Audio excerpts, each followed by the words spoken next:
uma coisa diferente hoje, mas antes de explicar o que eu vou falar, eu prometi a algumas pessoas e quero cumprir o que eu prometi. Muita gente pediu recomendação de livro. Por favor, coloca aquele slide que eu gravei aí.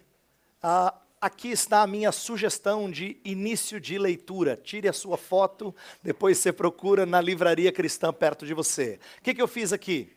Eu coloquei 3 categorias. Se você quer começar esse assunto que o pastor Heber falou, foi assim, um monte, quase deu azia de tanta coisa nova, aí você começa naqueles 2 primeiros, que são ótimos livros, mas são mais fáceis de ser entendidos, tá? Philip Ryken, Cosmovisão Cristã, um livrinho fininho.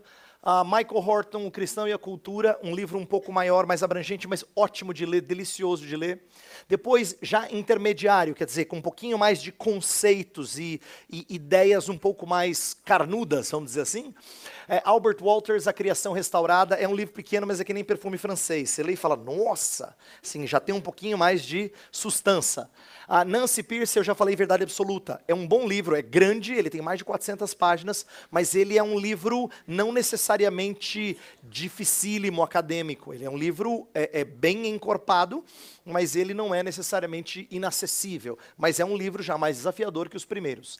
E os últimos são os livros mais top, para quem gosta de esticar a cabeça e, de fato, testar as ideias. Então, estão aí 2 sugestões. James Sire, Dando Nome ao Elefante, da editora Monergismo, em que ele explica o conceito de cosmovisão. É um livro de cerca de 200 páginas, mas a razão dele ser um pouco mais avançado é porque ele lida com muita questão filosófica e explica um pouco do desenvolvimento do conceito de cosmovisão. E possivelmente o livro mais... o melhor livro que a gente tem em português em cosmovisão hoje é esse último, em termos de nível acadêmico. Isso aí você pode dar para qualquer professor universitário. Vai ser um banho de leitura para ele, tá? A David Noggle escreveu uma tese de doutorado em que ele fez a história do conceito de cosmovisão. E ele estuda isso nas ciências naturais, nas ciências sociais. Então ele estuda filosofia, psicologia, antropologia, tem na ciência. Ele lida com os grandes nomes de cada área para falar de como a cosmovisão se desenvolveu em diferentes áreas do saber. Então, tá cumprida a minha promessa, tá bom? Se você queria leitura para continuar estudando esse assunto, eu creio que aí nós temos uma boa lista inicial, tá bom? Obrigado, podemos cortar isso aí. Bem, o que eu escolhi falar nessa noite? Eu vou colocar o reloginho aqui porque eu tenho que manter-me controlado pelo tempo. Eu quero falar sobre uma maneira de nós aproveitarmos cosmovisão nas nossas conversas com gente que não teme o Senhor. A gente está falando de várias coisas aqui que se aplicariam a conversas com descrentes, mas eu quero lidar com um assunto um pouquinho mais espinhoso. Eu quero lidar com a maneira como a sociedade contemporânea tem trabalhado a ideia de identidade e de sexualidade. Então a gente vai mexer com alguns pilares da maneira como a sociedade contemporânea fala sobre a sua própria identidade, e depois sobre como, em tempos recentes, o chamado movimento LGBT tem trabalhado essa ideia de o que é o ser humano e como é que eu me defino, para que a gente então pense, à luz das escrituras e de cosmovisão cristã, como é que a gente conversa a esse respeito. Esse é um assunto que sempre traz bastante desconforto às pessoas, ou porque elas são chocadas por isso, ou porque elas não têm ideia de como conversar sobre esse assunto, se sentem tremendamente desconfortáveis. E eu acho que nós cristãos, eu creio que nós cristãos deveríamos aprender a falar as coisas que são verdadeiras, mas sempre em amor, sempre com compreensão sábia e abrangente dos problemas que estão ao nosso redor, com uma ótica bíblica, para que a gente tenha como lidar com pessoas que estão próximas de nós e que falam em termos de humanidade, de identidade, de maneira bem diferente do que a Bíblia diz. Então eu quero que a gente trabalhe isso. E para nós começarmos, eu pensei num texto que é um bom pontapé inicial daquilo que eu vou mostrar que é o direcionamento pagão dos homens em nossos dias. Abrem Gênesis capítulo 11, por favor.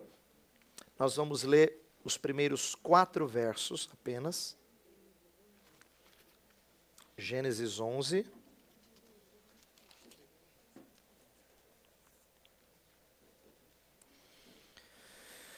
Apenas os primeiros 4 versos, e a gente vai, a partir desse texto, então, falar sobre identidade, né, e a questão da sexualidade. Gênesis 11, de 1 a 4, diz assim: Ora, em toda a terra havia apenas uma linguagem e uma só maneira de falar. Sucedeu que, partindo eles do Oriente, deram com uma planície na terra de Sinar e habitaram ali. E disseram uns aos outros: Vinde, façamos tijolos e queimemo-los bem. Os tijolos serviram-lhe de pedra e o betume de argamassa. Disseram: Vinde, edifiquemos para nós uma cidade e uma torre cujo tope chegue até os céus, e tornemos célebre o nosso nome, para que não sejamos espalhados por toda a terra. Por que eu escolhi essa passagem? Essa é a passagem da chamada Torre de Babel. Porque logo em seguida, Deus castiga espalhando os povos através da divisão de línguas, né? De acordo com as escrituras, é aí que começa a necessidade de filologia, de estudo dos idiomas, das línguas, porque as línguas foram confundidas. Isso foi sinal da maldição de Deus. Por que que Deus amaldiçoou? Foi por causa da engenharia deles de construir uma torre? Não. Foi porque eles queriam tornar célebre o nome deles. Tem um negócio na escritura que eu aprendi alguns anos atrás que chamou muito a minha atenção, por isso eu disse, eu preciso dizer isso no início da minha palestra hoje à noite. As pessoas que estão atrás de reputação, de fama, de prestígio, de ser tratado com respeito, estão preocupados com o seu próprio nome. Eles querem fazer um nome para si. Na Bíblia Sagrada, nome não se faz, nome se recebe. Esse é o primeiro ponto que já mostra a diferença radical entre um cristão e alguém que não entende o Evangelho. Quem não entende o Evangelho vai atrás de fazer um nome para si. Quem entendeu o Evangelho não vai atrás disso, porque recebeu um nome. Então, partindo desse pressuposto, eu quero falar sobre como a nossa sociedade tem trabalhado o conceito de humanidade, de ser humano, a partir de 2 premissas ou 2 pilares fundamentais na cultura ocidental. Eu quero falar de como as pessoas estão atrás de defender liberdade e identidade. Liberdade e identidade. São as 2 palavras que eu vou trabalhar na primeira parte da minha palestra, depois a gente vai tratar sobre como isso se aplica à sexualidade, tá? Mas os pilares importantes que estão por detrás de certos movimentos relacionados à sexualidade são esses 2 tesouros que as pessoas não querem abrir mão: liberdade e identidade. Bem, o que significam essas 2? A primeira, liberdade, significa eu estou livre para fazer o que eu quiser, contanto que eu não machuque alguém. Em outras palavras, se a minha liberdade não ferir você de alguma forma, eu posso fazer o que eu quiser e ninguém tem o direito de me dizer o que eu devo fazer com a minha vida. Esse tipo de linguagem você ouve com frequência. As pessoas prezam isso. A outro pilar, que é a identidade, significa eu posso ser quem eu quiser, pois identidade é estabelecida por meus sentimentos antes do que por padrões impostos a mim. Em outras palavras, as pessoas dizem que elas são quem elas querem ser. E elas são encorajadas a serem verdadeiras à sua identidade. Isto é, não deixe as outras pessoas dizerem para você o que você é. Você tem que ser quem você é. E nessa ideia, isso significa ser alguém independente do que os outros digam. O que eu quero fazer então nessa primeira parte da palestra é mostrar o que esses dois pontos fundamentais da nossa cultura contemporânea, como é que eles argumentam, o que eles pensam sobre humanidade. Depois eu quero mostrar como a nossa cosmovisão nos dá base suficiente para mostrar as inconsistências presentes nesses 2 pilares. E por último eu quero mostrar em cada um deles como o que eles anseiam eles só podem encontrar no Evangelho de Jesus Cristo. O que eles anseiam ter, eles só podem encontrar no Evangelho de Jesus Cristo. Então vamos lá, vamos falar de liberdade primeiro, depois de identidade. Bem, Nós somos, quando eu falo que liberdade é um tesouro importante, um pilar inegociável da cultura ocidental, é porque nós somos herdeiros de uma mentalidade iluminista que falou de libertar a humanidade das amarras religiosas.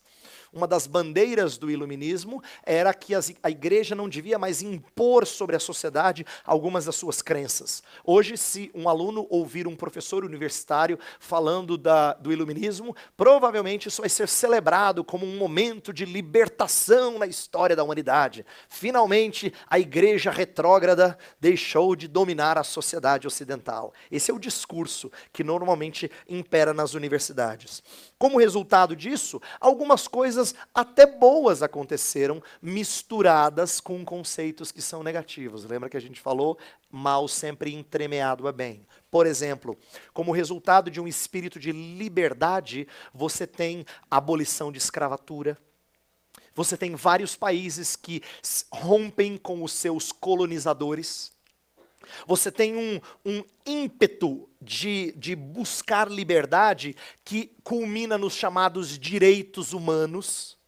Até aqui você está dizendo, pastor, parece que é só coisa boa. Mas a gente vai perceber que junto com esse ímpeto por liberdade também veio uma série de libertações. Por exemplo, os movimentos de liberação sexual, desde o feminismo no começo do século XX, a revolução sexual de 1960, da década de 1960, depois o movimento gay que começou a aparecer de maneira muito tímida no final da década de 80, início de 90 e hoje tem muito mais força. Tudo isso a gente vai falar um pouquinho lá na frente, mas é resultado de um espírito de liberdade. Liberdade é tão importante para um ocidental que ele não concebe alguém viver num país islâmico, por exemplo, e ser feliz. Impossível. Por quê? Porque o que é de mais importante na vida? Ser livre. Entendeu? Como é um tesouro importantíssimo para a mentalidade ocidental. A gente concebe como a pior coisa do mundo você viver debaixo de um governo com punhos firmes, vamos dizer assim. Eu não estou falando se isso é bom ou ruim, estou apenas explicando a vocês que a liberdade é um tesouro inegociável para a mentalidade ocidental. Bem, em que isso resulta? Numa série de coisas que eu quero mostrar que são ruins, são inconsistentes, não fazem bem ao ser humano. Eu quero mostrar alguns conceitos, então. Quero começar mostrando como liberdade pregada, o conceito de liberdade pregado na sociedade, ele é inviável, desrespeitoso, deletério para relacionamentos e incompleto. Deixa eu explicar cada um dos quatro. Por que ele é inviável? Quando as pessoas falam assim, eu posso fazer o que eu quiser, eu tenho liberdade para fazer o que eu quiser, quando eu quiser, eu tenho que ser totalmente livre, absolutamente livre. Normalmente, o conceito é de ser absolutamente livre. As pessoas estão falando de uma liberdade que é inviável, que na verdade, na prática, é impossível. Por que ela é impossível? Porque liberdades são excludentes. Você tem que escolher aquilo do qual você quer ser livre e aquilo ao qual você se sujeita. Eu vou dar um exemplo bem simples. Se você quer viver o suficiente para ver os seus netos e curti-los, você não pode ser livre para comer o que você quiser. Você tem que abrir mão de uma liberdade para você ter outra. A ideia é, você não pode viver sem regras, porque viver sem regras traz danos para a sua vida. Então você acaba se submetendo a certas regras, porque você preza outras liberdades mais do que aquelas que você abriu mão. Todo mundo faz isso. Você não pode dirigir como você quiser o tempo todo. Tem regras, sanções, tem acidentes, tem danos. Então você faz o quê? Você abre mão de certas liberdades para poder curtir outras. Então, na vida prática, falar de uma liberdade absoluta é completamente inviável. Além de inviável, ela é desrespeitosa. Por quê? Porque aquilo que eu considero não ferir o outro é uma questão de cosmovisão. Muitas vezes a liberdade que eu quero acaba ferindo o outro. Por exemplo, leis que legalizam o aborto. Protestos que impedem a passagem de veículos em autovias. É a minha liberdade, mas prejudica vocês. Ou o desejo de expressar a arte com demonstrações públicas de obscenidade. Eu estou dizendo, é arte. E daí que é nu? E que as crianças vão visitar? É a minha expressão livre. A minha expressão livre pode ferir os seus direitos, ou pelo menos aqueles que você acha que tem. O ponto que eu quero colocar é que, na verdade, toda e qualquer defesa de liberdade absoluta, ela é desrespeitosa. Porque qualquer decisão sobre o que ofere o outro está calcado naquilo que eu considero importante, na minha cosmovisão, nos meus valores, nas minhas crenças. Então, liberdade absoluta não só é inviável, mas ela desrespeita os outros. Terceiro ponto, ela é deletéria para relacionamentos, quer dizer, ela causa mal, ela prejudica, ela deteriora relacionamentos. O ponto é que todo relacionamento de amor, presta atenção, isso é uma coisa que qualquer ímpio entende. Por isso que é legal a gente conversar de maneira bem pacífica, mas verdadeira com pessoas que não entendem o evangelho. Você fala assim, ó, quando você ama alguém de verdade, você abre mão da sua liberdade. Porque não existe liberdade absoluta e relacionamento de amor comprometido. Não existe. As duas coisas juntas. Ou você tem um, ou você tem outro. Você não consegue ser feliz dos dois jeitos. Porque amar de forma comprometida alguém significa abrir mão de algumas liberdades. De várias delas, em alguns casos. Não é? Então, não é possível a gente ter as duas coisas. Se não é possível ter alguma coisa, você pode mexer numa área em que os homens ainda prezam e querem. Eles querem ter relacionamentos bonitos de amor. Aí você vai ter que dizer, então, relacionamentos bonitos de amor não têm liberdade absoluta. A liberdade não pode ser curtida do jeito que você quer. Então ela é, falar de liberdade da maneira como se fala, ela é deletéria, ela causa mal a relacionamentos. E em quarto lugar, ela é incompleta. Por que ela é incompleta? Porque liberdade, do jeito que as pessoas falam, significa que você é a regra para você mesmo. Autonomia, a palavra autonomia vem de autonomos, regra para si. Né? A lei para si. A autonomia é o que as pessoas querem. Elas não querem que ninguém mande nelas, que ninguém as controle, mas na prática, essa é uma falácia. Essa é uma falácia porque a liberdade boa, ela só consegue ser boa se ela é livre para fazer alguma coisa. Sabe qual é o problema do discurso atual? Quando as pessoas falam de liberdade, elas só querem ser livres de alguma coisa, mas elas não falam para o que elas querem ser livres. Tem um filósofo famoso chamado Isaiah Berlin, que escreveu sobre como a gente tem que ter liberdade negativa e liberdade positiva. Liberdade negativa significa eu sou liberto de alguma coisa. Mas você não pode ser só liberto de alguma coisa, você tem que ser livre para fazer alguma coisa. Esse é o aspecto positivo. Em outras palavras, a liberdade tem que habilitar você a fazer alguma coisa boa. Né? Não se pode negar que nós somos cativos, controlados pelo objeto de nosso sentido e satisfação na vida. Isto é, presta atenção, de acordo com a nossa cosmovisão, todos nós, eu falei isso de manhã, quando eu falei sobre todos nós sermos essencialmente religiosos. O que eu quis dizer é que todos nós somos cativos de algum Senhor. Jesus Cristo já nos ensinou isso. Você sempre serve a algum senhor. Você nunca é autônomo. Ou você é escravo de Satanás, ou você é doulos de Cristo. Vocês são servos de Cristo, né? Você é um servo, a palavra grega é douloi, ou doulos. Singular e plural. Então, a ideia é que você sempre serve alguém. E, embora essa linguagem pareça religiosa demais para um descrente, presta atenção, quando você pergunta para ele assim, qual é a fonte de significado e satisfação na sua vida? O que enche o seu coração de alegria? Qualquer coisa. Família? Uma causa social? Um objetivo profissional? O que te enche o coração de alegria? Pelo menos que brilha nos seus olhos quando você fala. Isso é o que nos leva a querer liberdade para. Então o ponto que eu quero dizer é o seguinte, quando a gente tem um alvo, algum lugar que a gente quer chegar, alguma coisa que nos deixa felizes de ter aquilo, a gente é capaz de ter nossa liberdade privada para ter aquilo. É o cara que quer chegar num determinado lugar da carreira profissional dele e ele então abre mão de ter prazeres, abre mão de ter lazer, abre mão de ter tempo livre. Por quê? Porque o que ele mais quer, o que o faz acordar de manhã, a força propulsora da sua vida é chegar naquela posição profissional. Então ele abre mão de liberdades.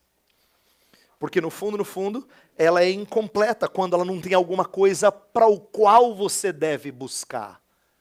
É por isso que pessoas que lutam por certas causas sociais, eles são capazes de ser vilipendiados, serem julgados como malucos, e eles não estão nem aí. Por quê? Porque o que eles mais querem é a causa social. Todo mundo abre mão de liberdade, ou você quer liberdade de algo para fazer alguma coisa. Então falar só de ser livre para fazer o que eu quiser é uma tolice, é incompleto. Você tem que ter uma causa pela qual você luta. E é por isso que a gente aceita certas privações em nome daquilo que a gente quer atingir com nossa liberdade. Com tudo isso que eu estou mostrando, eu creio que a gente pode conversar com um descrente e fazê-lo pelo menos pensar. Mas só isso não seria completo, a não ser que eu mostrasse para ele que eu creio em liberdade. E a liberdade na qual eu creio é preciosa, porque ela é sempre moderada pela consciência alheia. Eu falei hoje de manhã sobre como questão de consciência pode ser diferente para você e para o outro, mas na ética cristã, eu sempre prezo a consciência do outro. Minha liberdade é medida por aquilo que o outro pensa sobre vida cristã. É por isso que às vezes eu me privo de coisas para o bem-estar do outro. Na Escritura, essa é a maneira da gente demonstrar amor pelo próximo, interesse e simpatia e misericórdia pelo próximo. A gente às vezes se priva de liberdades legítimas e se oferece em serviço. Eu amo o texto de Filipenses 2 que fala assim: cada um considere o outro superior a si mesmo. Cara, não é igual é o que o mundo diz. É superior, você percebe? O Evangelho fala coisas que o mundo não consegue falar. Se você acha que no mundo eles falam um monte de coisa que é linda, é um sermão, que nem o filme que eu falei de manhã, então você não entendeu o Evangelho. O Evangelho fala coisas extraordinárias. Fala que você se sujeita aos outros. Não! Na sociedade igualitária de hoje, nada de sujeição. Todos somos iguais. Ao mesmo tempo que a Escritura fala disso, ela diz que a gente se submete ao outro em serviço. O servo serve ao seu senhor como ao Senhor. Ele se coloca sob outras pessoas. Além disso, liberdade cristã significa livre para fazer o que é agradável a Deus. A razão pela qual a Bíblia fala muito de liberdade é porque nós somos cativos do pecado e libertos por Jesus para fazer aquilo que agrada ao Senhor. Então a gente não fala de ser livre para fazer o que quiser, é ser livre para fazer o que Deus quer, porque Ele é o nosso Senhor. O que parece tolo aos olhos do mundo é na verdade cegueira, porque eles também servem o Senhor da vida deles. Eles podem não chamar de Senhor, mas domina a vida deles. Enclausura a vida deles. E uma das coisas que eu tenho falado em oportunidades, recentemente falei para jovens, é que quando a gente fala das restrições do cristianismo, a gente nunca deveria falar delas como sendo difíceis ou pesadas. Pelo contrário, os mandamentos do Senhor não são penosos. A Escritura fala. As restrições do cristianismo, diferente do que muita gente pensa, não é uma vida escrava, é libertador. Quer ver? Vou dar um exemplo. Não exercer vingança sobre aqueles que me feriram é benéfico social e espiritualmente. Quando a Escritura fala sobre não exercer vingança sobre outro, porque a vingança pertence ao Senhor, isso é uma coisa que faz bem na sociedade e para o meu coração. Então as restrições da Escritura não são a minha escravidão, são a minha liberdade. O que eu quero mostrar nesse primeiro ponto é que aquilo que o mundo anseia ter liberdade, eles só encontrarão se eles conhecerem o Evangelho de Jesus Cristo. E conhecereis a verdade, e a verdade vos libertará. Segundo ponto que eu quero trabalhar é a identidade. Identidade tem sido uma das maiores preocupações de nossos dias. As pessoas querem buscar, e quando eu falo de identidade, pense assim, ó, identidade para as pessoas é aquilo que lhes dá senso de valor, senso de propósito. Elas são aquilo que lhes dá sentido. Posso pedir um pouquinho de água para alguém, por favor? Alguém dá um help aí que estou boca seca. Então, aquilo que dá senso de valor, senso de propósito. Elas querem se definir por aquilo que elas amam, aquilo que elas apreciam. Então, olha que interessante. Quando alguém fala assim, como é que você se definiria? Normalmente as pessoas não falam assim, então eu tenho 1 metro e tanto, eu tenho cabelo castanho. Essas coisas não são o mais importante. Elas são características, mas elas não são o mais importante. Normalmente quando você vai se definir, ou quando você vai falar de alguém que você estima, ou de alguém que você almeja conhecer para se casar, alguma coisa do tipo assim, você sempre vai falar das coisas que mais significam algo precioso para você. É sempre assim que as pessoas falam de identidade. Identidade tem a ver com aquilo que é precioso para nós, o que a gente ama e aprecia. A falácia, no entanto, já vou começar a dizer aqui, o primeiro ponto é que quando as pessoas acham que elas estão sendo elas mesmas, na verdade elas são mais pressionadas pela cultura ao seu redor do que elas percebem. No fundo, quando as pessoas dizem assim, eu sou quem eu quero ser, na verdade ela está sendo moldada por muita coisa em seu redor, mesmo que ela não perceba isso. Isso é mais imperceptível do que eles admitem. No entanto, é bom que a gente olhe para algumas tendências do nosso tempo. Olha que curioso. Antigamente, as culturas prezavam algumas coisas que não são mais tão valiosas. Olha como as coisas mudaram. Em tempos passados, um herói seria alguém que cometeria autossacrifício. Ele se sacrificaria em prol de alguma coisa. Não é? Essa seria a narrativa de um herói. Ele tem honra porque ele se doou em prol de outros. Hoje em dia, a narrativa heróica é de autoafirmação. Eu bato o pé quando eu digo quem eu sou, e ai daquele que diz que eu não sou o que eu sou. Então, olha que interessante. Se antigamente a sociedade é que prezava e dizia a você quem você era por causa da honra que você tinha, agora a ideia é, eu determino quem eu sou. Então, olha que curioso, num programa de televisão, é possível que alguém se doando seja admirado. Mas o que mais arranca aplausos é quando alguém se expressa sem temor do que os outros vão dizer. O que num programa de TV vai mais arrancar aplausos, não é quando alguém se sacrificou. Isso é até bonito, fala, puxa vida, ainda tem gente do bem nesse mundo. Alguém faz um comentário assim, meio tosco.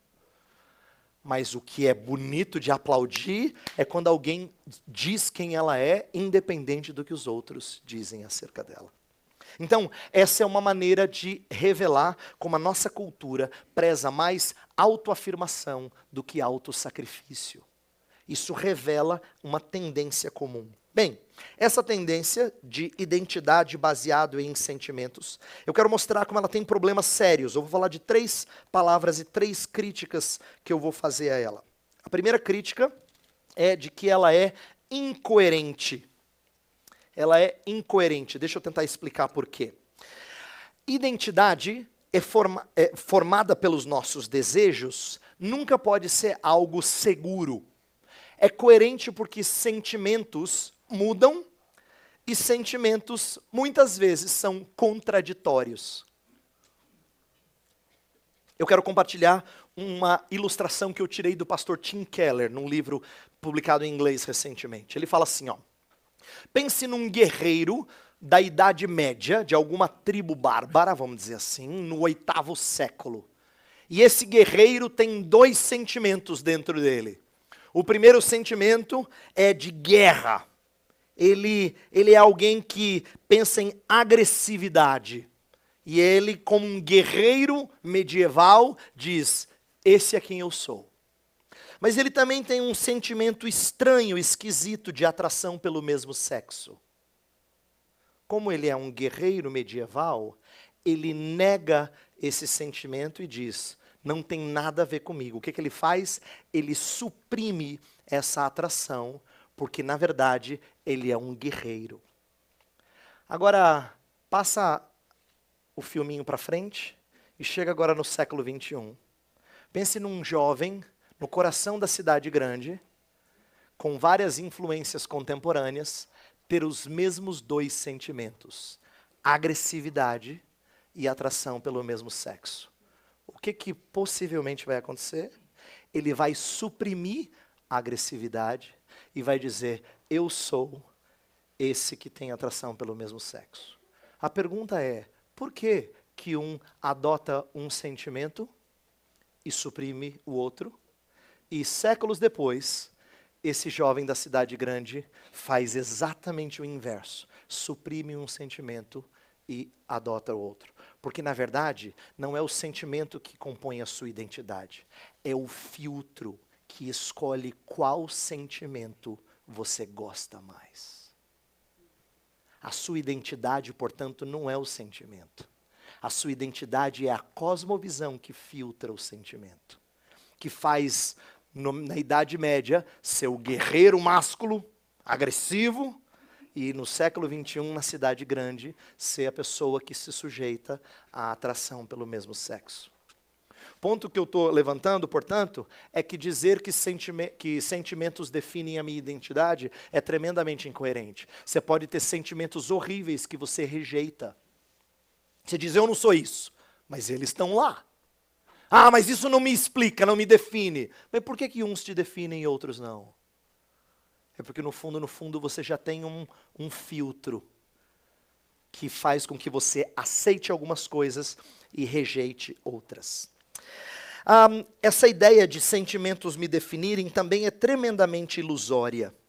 De que os outros não dizem quem eu é que digo quem eu sou, a sociedade não vai determinar a minha identidade, sou eu quem determina a minha identidade, tremendamente ilusória. Por quê? Porque a gente não consegue viver nesse mundo sem que alguém aprove a nossa postura. Não consegue. A verdade é que a gente não consegue dizer assim, não me importo com o que ninguém pensa. No fundo não é assim. A gente até consegue fazer frente para com a maior parte da sociedade, mas a gente não consegue se contrapor a todos sem exceção. Sabe por quê? Agora vem um ponto relacionado a outra palestra que a gente já trabalhou.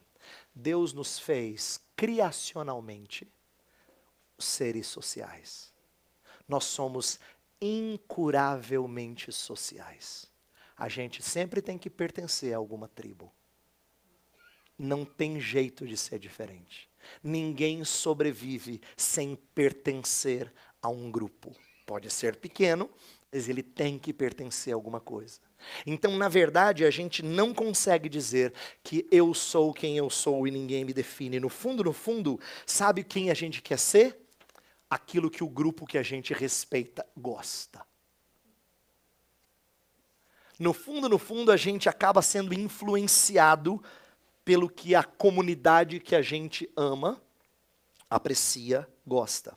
Quando pais dizem assim, e você conhece pais que pensam assim, eu não vou dizer para o meu filho o que ele deve ser, vou deixar ele escolher livremente.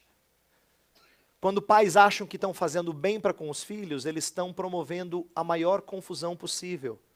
Porque se filhos têm neles pais, a comunidade que eles apreciam, eles não estão dizendo para o filho o que eles esperariam ver do filho. Você percebe como é incoerente? Eles acham que estão dando liberdade para que o menino forme a sua identidade, quando na verdade eles estão dando um caminho de confusão. Eu li sobre um testemunho de um hoje adulto, que disse, fui criado por pais que nunca disseram para mim o que eu devia ser. Meu filho, você escolhe o que você queria. Ele disse assim, era a coisa mais angustiante possível, porque os pais a quem eu admirava nunca contavam para mim o que eles esperavam que eu fosse. Falta de referencial, em nome da liberdade. Então, ela é ilusória. A gente precisa de modelos. A gente precisa se espelhar em pessoas. Por último, essa busca individualista por identidade é tremendamente frustrante. Frustrante. E talvez você tenha a chance de falar do evangelho com alguém num momento frustrante desses. Deixa eu explicar. Se a nossa identidade gira em torno de alguma coisa que Deus criou, uma pessoa que a gente ama, uma causa na qual a gente acredita, beleza ou fama que a gente possui. se é alguma coisa criada por Deus, que não o próprio Deus, se isso é o que faz a gente ser quem a gente é, e a gente perde, o mundo acabou. O chão sumiu. Se a nossa identidade está calcada em alguma coisa criacional e nós a perdemos, isso é devastador. Se a gente não atinge nossos objetivos, a gente se sente perdedor, fracassado. Porque essas coisas é que dão sentido para a nossa vida. Mas mesmo enquanto nós não a perdemos, o relacionamento com ela é insatisfatório e decepcionante. De novo eu vou tirar aqui uma frase legal que eu aprendi com o Tim Keller. Ele fala assim: pensa no relacionamento amoroso que você pode ter com alguém. Se nossa identidade está calcada numa pessoa que a gente ama, nós não conseguiremos criticá-la, porque sua ira nos deixará arrasados. Se a pessoa amada passar por problemas e não lhe der a atenção e o amor que você espera, você não suportará. Concluindo, construir nossa identidade baseado no amor que sentimos por alguma coisa criada é frustrante. A sacada dele é muito legal. Ele está falando em termos que uma pessoa que não conhece a Jesus pode entender. Talvez ele não acredite, mas ele pode entender. Ele diz, olha, colocar a sua identidade naquela pessoa com quem você quer se relacionar, você vai quebrar a cara. Porque no dia que ela sumir da sua vida, você perdeu a razão de viver. No dia que ela evaporar, o seu chão foi embora. E tem mais. Se você acha, não, mas a gente foi feito um para o outro, almas gêmeas. Sabe qual é o problema? Se ela é tudo para você, você não consegue confrontá-la, porque a ira dela é devastador para você. E se um dia ela tiver problemas e ela começa a ficar ensimesmada, você não aguenta porque você quer o que ela te dá em retorno. Percebe? É um ressentimento frustrante, decepcionante, quando você quer construir a sua identidade em cima de alguém ou alguma causa. É por isso que o Evangelho ensina a gente a fazer o seguinte, olha que legal. Ao invés de a gente olhar para fora, para a comunidade, para nos dizer quem nós somos, para obter um senso de identidade, como as comunidades mais tradicionais faziam. Ao invés da gente olhar para dentro, para a gente buscar a nossa identidade, como a sociedade contemporânea tem proposto, o cristianismo nos conclama a olharmos para cima, para que a gente busque senso de identidade. Nesse caso, nem a comunidade se impõe sobre o indivíduo, o que seria opressão, nem o indivíduo despreza a comunidade, que seria fragmentação social. Percebe? Se você diz que identidade é formada pela comunidade, aí você diz opressão. Hoje em dia, é o que menos pode. É um palavrão. Opressão é um palavrão. Em compensação, quando você fala que o indivíduo forma a sua identidade, independente do que a comunidade pensa, o que a gente gera? Fragmentação social. É o que a gente tem visto hoje. O único jeito de a gente não ter nem opressão, nem fragmentação social, é se nossa identidade vem de Deus. Paulo fala isso, ele fala assim, em 1 Coríntios 4, que ele não importava o que os outros pensavam acerca dele, mas sim o que Deus pensava acerca dele. Agora, não use essa expressão, diga, eu não me importo o que você diz, Deus sabe da minha vida. Não diga isso como se você tivesse certo. Sabe por que Paulo fala que ele se importava com o juízo de Deus? Porque, na verdade, Deus não julgava o que Paulo fazia, Deus julgava o que Cristo fez no lugar de Paulo. Então, quando você se defende dizendo assim, Deus sabe da minha vida, você está sendo soberbo, arrogante, metido. Porque se ele sabe da sua vida, ele sabe coisa muito pior do que os outros sabem. Tá? Quando você diz sobre Deus julgar você, significa que Deus te julga em Cristo. É por isso que você descansa. Não é porque Deus julga o seu interior. Se Ele julgar o seu interior, você está lascado. Se Ele julgar o meu interior, então eu vou sair daqui churrasquinho. Mas se Ele me julga em Cristo, então Ele age com misericórdia para comigo. E é isso que a gente tem que ensinar. Deus nos aprova pelo que Cristo realizou por nós. Por quê? Porque identidade cristã não é conquistada. Identidade cristã é recebida. Nome, a gente não faz. Nome, a gente recebe. E eu quero então terminar aplicando para esse grande dilema para nós hoje, que é o movimento LGBT. eu queria falar de 3 coisas, e tem muito, eu poderia esticar bastante, mas eu vou tentar enxugar ao máximo, porque a ideia não é encher vocês de informação, é apenas levá-los a pensar e a orar a esse respeito. Eu queria mostrar como a nossa cosmovisão pode nos dar, primeiro, entendimento das contradições presentes nessa causa tão forte na sociedade hoje. Depois a gente olhar para algumas confusões geradas por elas. E por último, como a gente pode exercer confrontação em amor. Então são 3 palavras com C para você guardar. Contradição, confusão, confrontação. Tá? Você gosta de escrever? E minha dica. Contradição, vamos lá. O que eu quero dizer por contradição? Eu quero falar assim, ó, olha como é que o movimento é sagaz. Olha como é que ele é inteligente, ele não é tolo. Houve tempo em que se falava sobre preferência sexual. Só que preferência sexual dizia respeito a você decidir alguma coisa, não necessariamente você ser alguma coisa. Para que o movimento ganhasse força, ficasse alguma coisa da qual você não consegue se livrar, portanto, ai daquele que tenta mudar quem você é, então passou a se falar sobre orientação homossexual. Essa é a linguagem que passou a imperar nos meios acadêmicos já há algum tempo. Ela é linguagem comum hoje. O povo fala porque há algum tempo atrás isso foi colocado no discurso acadêmico. Porque assim você defende identidade. Mas a pergunta que a gente tem que fazer é, o que fundamenta essa orientação? Será algo mais genético ou mais empírico? Isso é, tem a ver com biologia ou com educação? São só perguntas para a gente pensar. Eu quero então falar da contradição, das coisas que, ao meu ver, mostram que estão fora do lugar. E a gente pode dizê-las com cuidado, a gente pode dizê-las àqueles que defendem essas causas. E eu quero que você pense nisso. Primeira coisa, primeira contradição que eu vejo é um amor tremendamente individualista. Quando as pessoas dizem assim, ó, por que não poderia haver união matrimonial entre 2 pessoas do mesmo sexo que se amam? Dependendo da maneira como se fala isso, tem pessoas que se derretem, falam, nossa, amor é uma coisa linda, né? Mas, na verdade, é um amor tremendamente individualista. Por quê?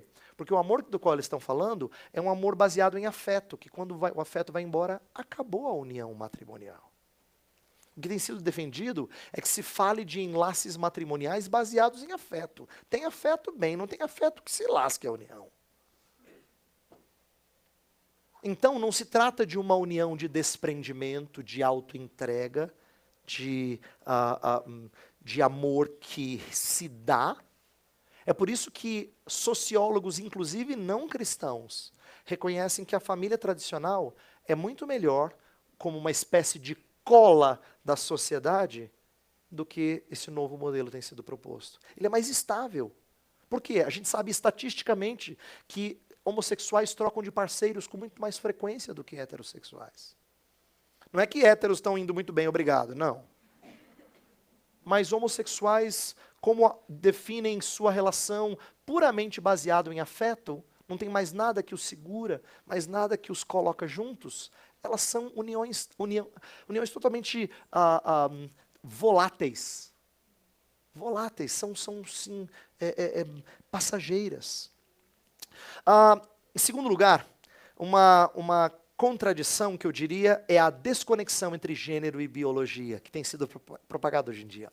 Falar de sexo é uma coisa, gênero é outra. Sexo é masculino, feminino, gênero é o que eu sou dentro, né? Eu posso ser qualquer coisa. Eu posso ser homem, mulher, eu posso ser nenhum dos dois, eu posso ser bi, eu posso ser alguma coisa trans diferente. O problema disso é que essa foi uma estratégia que levou a uma insanidade que a gente já enxerga um pouco hoje e pode ficar bem pior. Deixa eu explicar.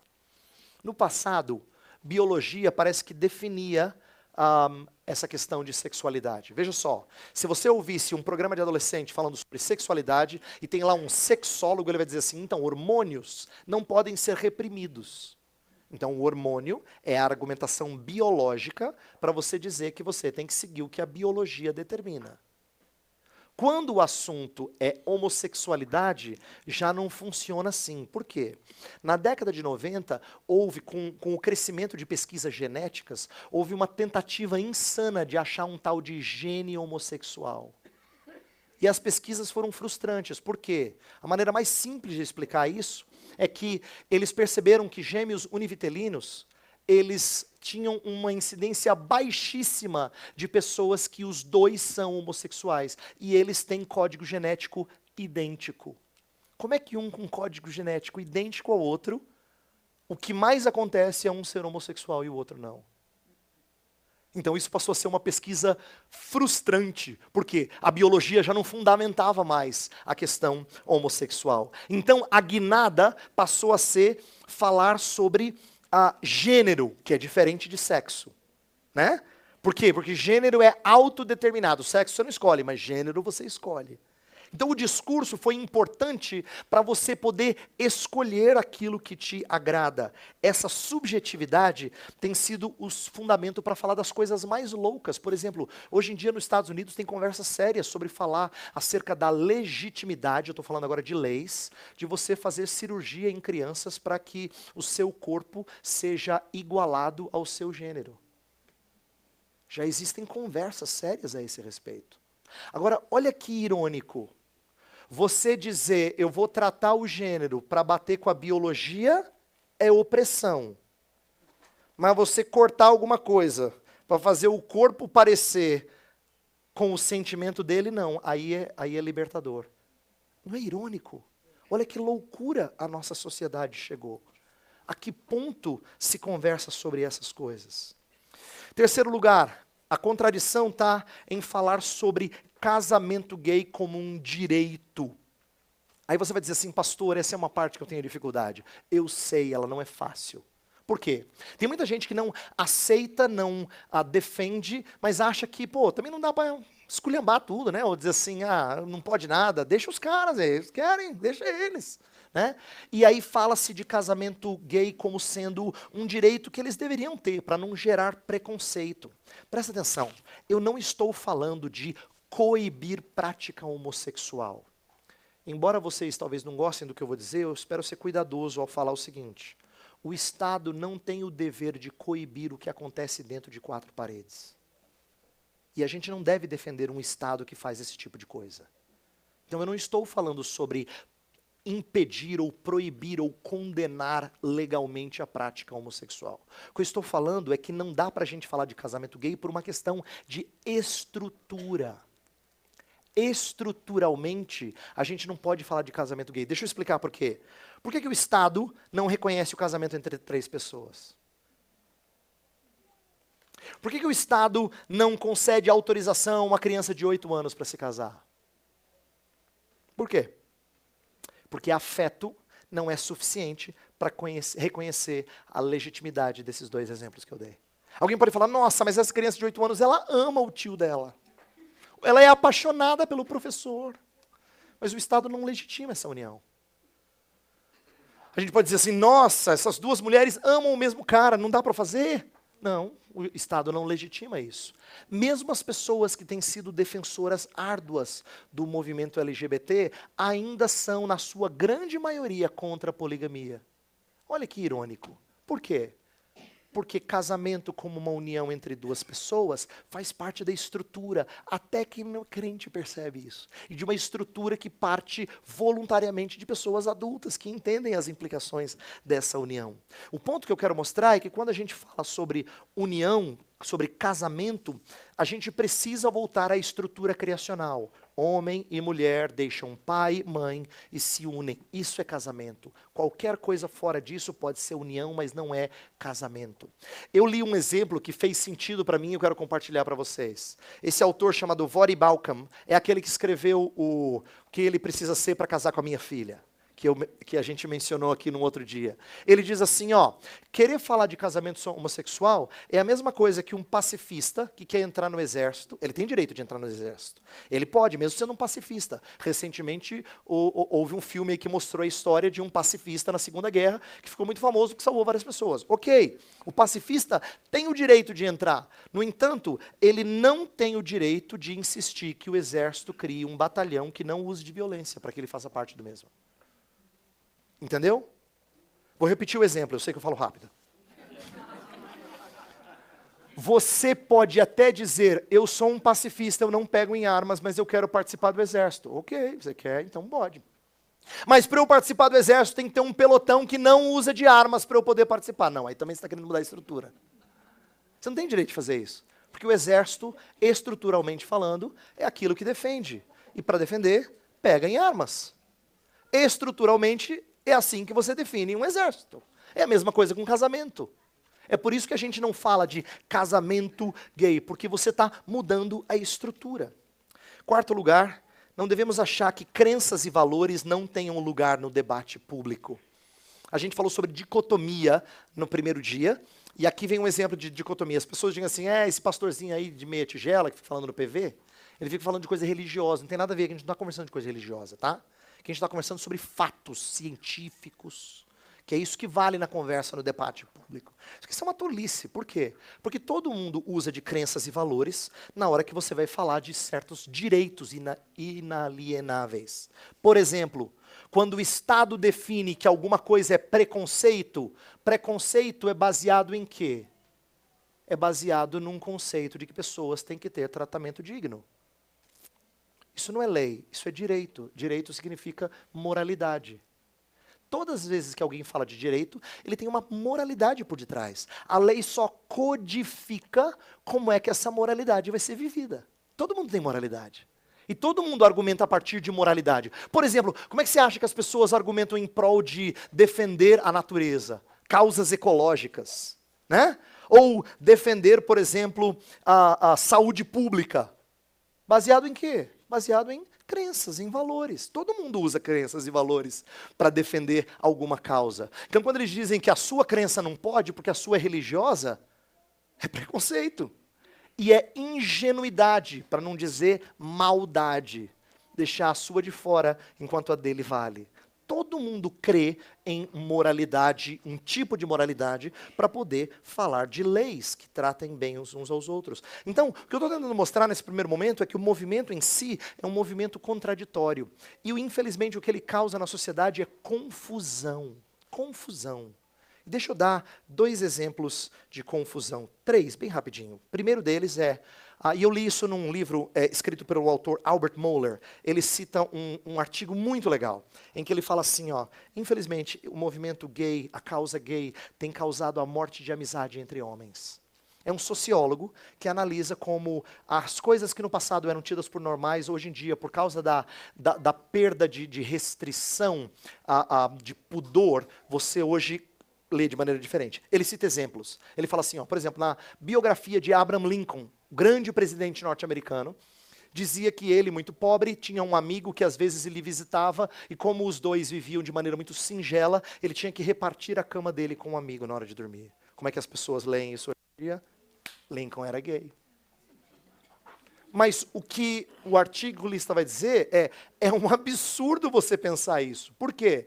Porque na época, o pudor era tamanho que era por isso que ele podia deitar com um amigo.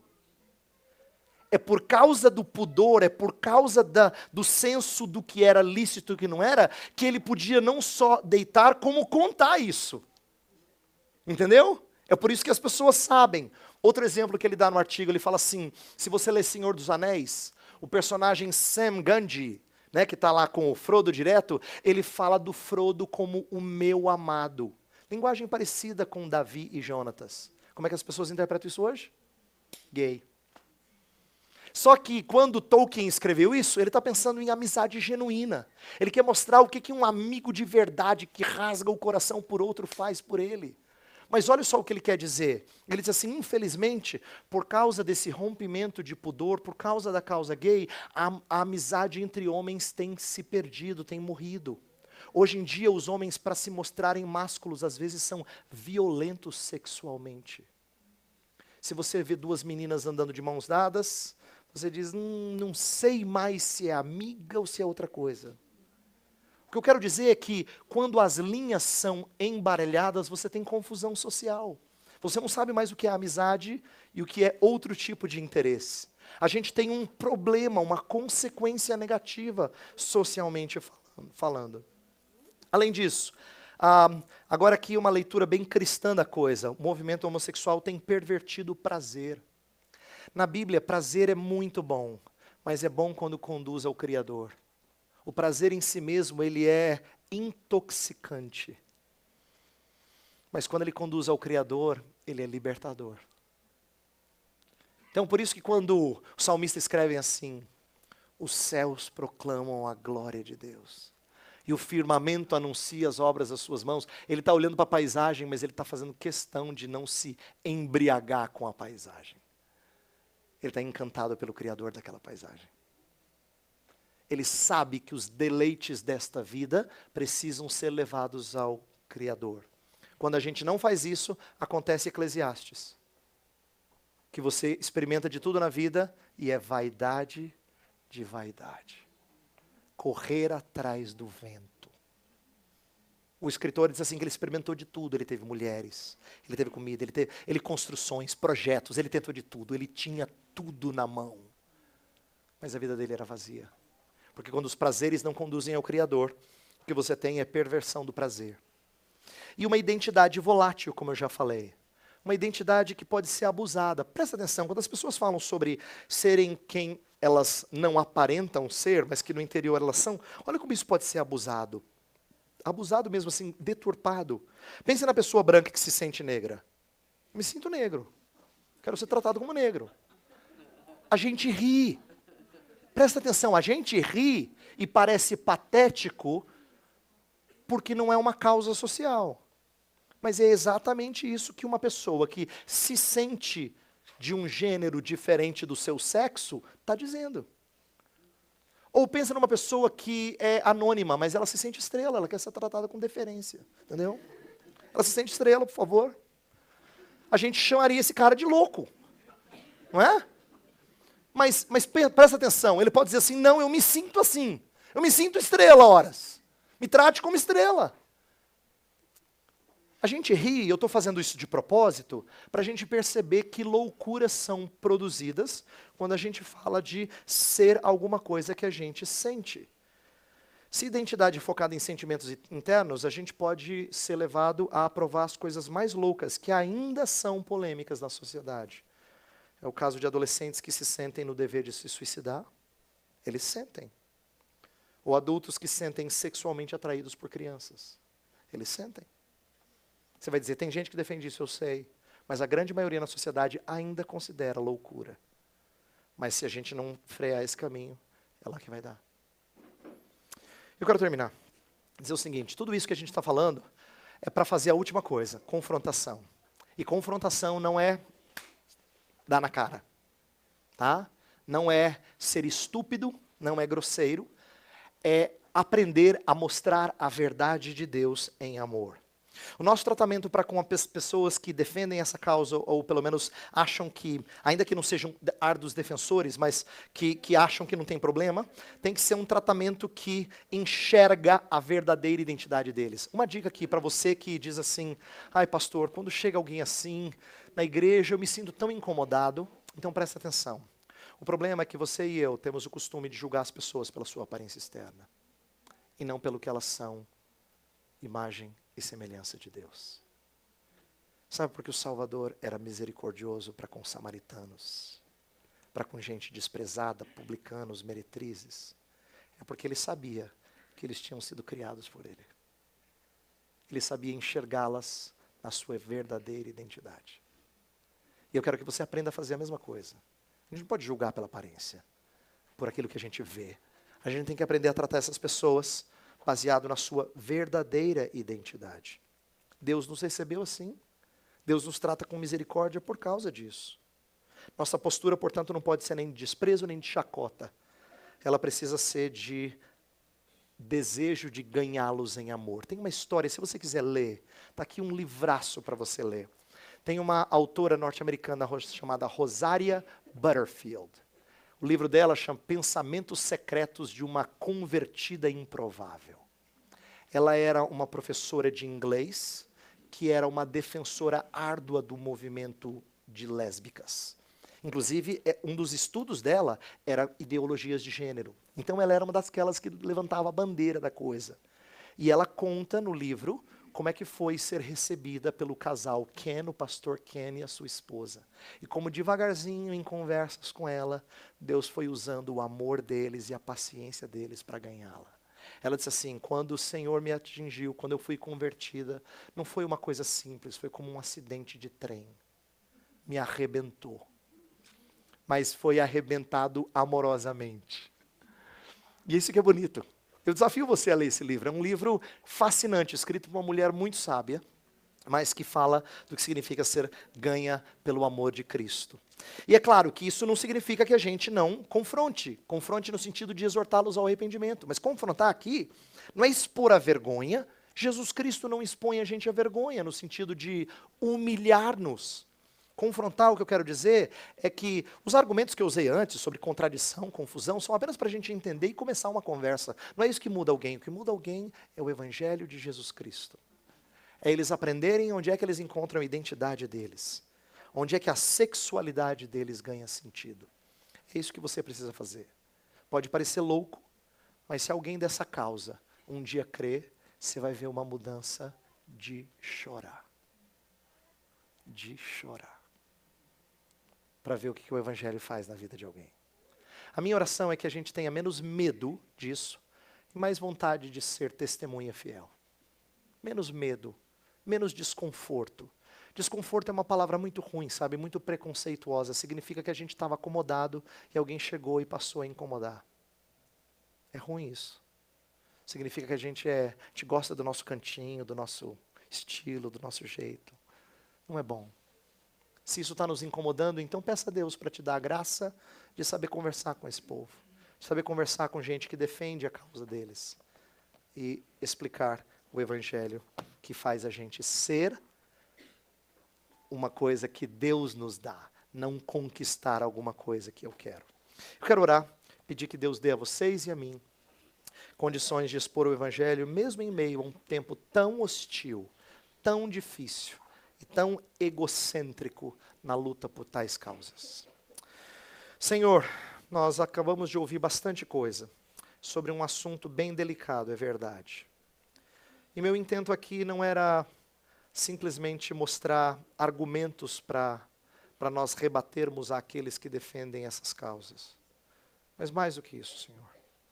Eu desejo de mostrar à tua igreja e a mim mesmo, de que é possível nós ganharmos as pessoas com verdade dita com amor. Confrontá-los com a verdade, mas falada em amor. Ensina o teu povo a não se calar em tempos em que a sociedade tenta fazer a tua igreja emudecer. Ensina o teu povo a falar com mansidão, com doçura, mas sem titubear. E dê coragem aos pais que aqui estão, de conversar com os seus filhos abertamente sobre essas coisas. Dê coragem aos líderes da igreja que aqui estão, para prepararem suas igrejas para esse tipo de desafio. Ensina o nosso povo. É o que nós te pedimos. Em nome de Jesus. Amém.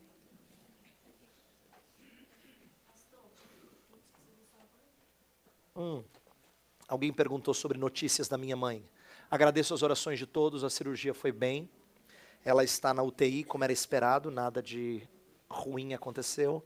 Vai ficar 2 dias na UTI, depois mais um tempo no quarto. Mas foi tudo bem, graças a Deus. Obrigado pelas orações. Depois eu tiro, tá?